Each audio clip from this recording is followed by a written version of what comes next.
ชอบกดไลค์กดติดตามและอย่าลืมกดกระดิ่งแจ้งเตือนไว้รับชมคลิปทุกวันเช้าเย็นอัปเดตแบบสดๆกันไปเลยขอบคุณครับสำนักข่าว BBC ลงบทสัมภาษณ์พิเศษอารอน ดัมซี่อดีตกองกลางของอาร์เซนอลที่ย้ายไปเผชิญหน้าความท้าทายใหม่กับม้าลายยูเวนตุสยอดทีมแห่งเกาโชซิเลอาเมื่อ12เดือนก่อนดูเหมือนคุณจะกำลังต่อสัญญาใหม่กับอาร์เซนอลแต่สุดท้ายมันก็ไม่เกิดขึ้นช่วยอธิบายให้เราฟังหน่อยว่าเกิดอะไรขึ้น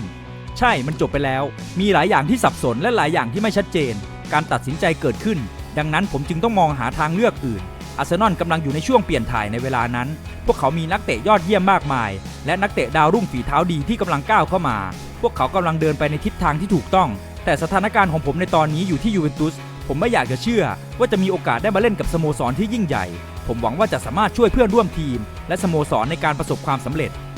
การเจอกับคริสเตียโนโรนัลโดครั้งแรกเป็นอย่างไรบ้าง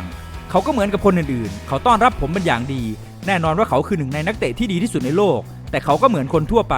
ทำให้คนรู้สึกว่าสามารถคุยกับเขาได้เหมือนคนอื่นๆมันมีความรู้สึกเป็นครอบครัวภายในสโมสรแห่งนี้ทุกคนมีเป้าหมายเดียวกันในการชนะและคว้าแชมป์ทุกคนมีแรงผลักดันและสมาธิในการทำทีมให้ประสบความสำเร็จ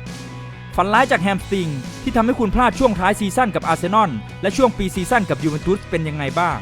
แน่นอนว่าผมต้องการจบฤดูกาลกับอาร์เซนอลและลงเล่นในยูโรปาลีกรอบชิงชนะเลิศแต่มันก็ไม่ได้เป็นเช่นนั้นความกังวลถัดไปของผมคือจะต้องพักนานแค่ไหนผมจะกลับมาเล่นในช่วงปีซีซั่นได้ตอนไหนมันน่าผิดหวังมากผมอยากที่จะลงไปวิ่งในสนามแต่ทีมแพทย์ที่นี่ยอดเยี่ยมมากและทำให้ผมก้าวข้ามอาการบาดเจ็บมาได้ผมรู้สึกดีมากในตอนนี้ผมภูมิใจกับประตูแรกของตัวเองและลงเล่นได้3เกมต่อสัปดาห์เมื่อสัปดาห์ก่อนยังมีอีกหลายอย่างที่ต้องปรับปรุงแต่หวังว่าผมจะพัฒนาขึ้นและแข็งแกร่งมากขึ้นกว่าเดิมและหวังว่าจะมีฤดูกาลที่ประสบความสำเร็จ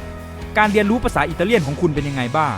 แน่นอนว่ามันเป็นอะไรที่สำคัญที่สุดการประชุมทีมใช้ภาษาอิตาเลียนนักเตะส่วนใหญ่ของทีมสื่อสารกันด้วยภาษาอิตาเลียนแต่มันไม่เพียงแค่เหตุผลทางด้านฟุตบอลเมื่อคุณไปร้านอาหารหรืออะไรก็แล้วแต่บางคนไม่สามารถพูดภาษาอังกฤษได้มันสำคัญที่เราจะต้องพูดภาษาเขาให้ได้รวมถึงจะต้องปรับตัวเข้ากับวัฒนธรรมต่างๆด้วยมันอาจจะต้องใช้เวลาอยู่บ้างผมเริ่มพูดคำบางคำในการฝึกซ้อมแต่ผมยังต้องเรียนรู้และหวังว่าสักวันผมจะพูดภาษาอิตาเลียนได้คล่องการทำงานของมอริซิโอ ซารีเป็นอย่างไรบ้างที่ผ่านมามันยอดเยี่ยมมีแนวความคิดใหม่ๆและแผนการเล่นใหม่ที่เรากำลังทำงานอย่างหนักในการซ้อมบางครั้งมันอาจไม่ได้ผลอย่างที่เราต้องการแต่เราต้องค่อยๆทำให้มันดีขึ้นอย่างช้าๆในการที่ทำให้เราเข้าใจบทบาทและความรับผิดชอบในทีมให้ดียิ่งขึ้นยูเวนตุสครองความสำเร็จมาอย่างยาวนานเรารู้ว่าทีมอื่นก็พัฒนาและพยายามที่จะมาโค่นบัลลังก์ของเราแต่ที่สโมสรแห่งนี้ทุกคนพูดถึงแต่ชัยชนะและนั่นคือสิ่งที่เรามุ่งมั่นมาตลอดการเผชิญหน้ากับเพื่อนร่วมทีมเก่าอย่างอเล็กซิส ซานเชสในวันอาทิตย์นี้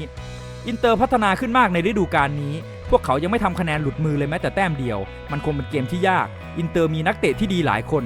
รวมถึง1คนที่ผมรู้จักเป็นอย่างดีตอนที่เล่นกับอาร์เซนอลด้วยกันเราต้องระวังเขารวมถึงผู้เล่นคนอื่นๆหวังว่าเราจะเล่นได้อย่างท็อปฟอร์มและได้ผลการแข่งขันที่ต้องการขอขอบคุณเครดิตบทความจาก gunnerthailand.com มาณที่นี้ด้วยนะครับ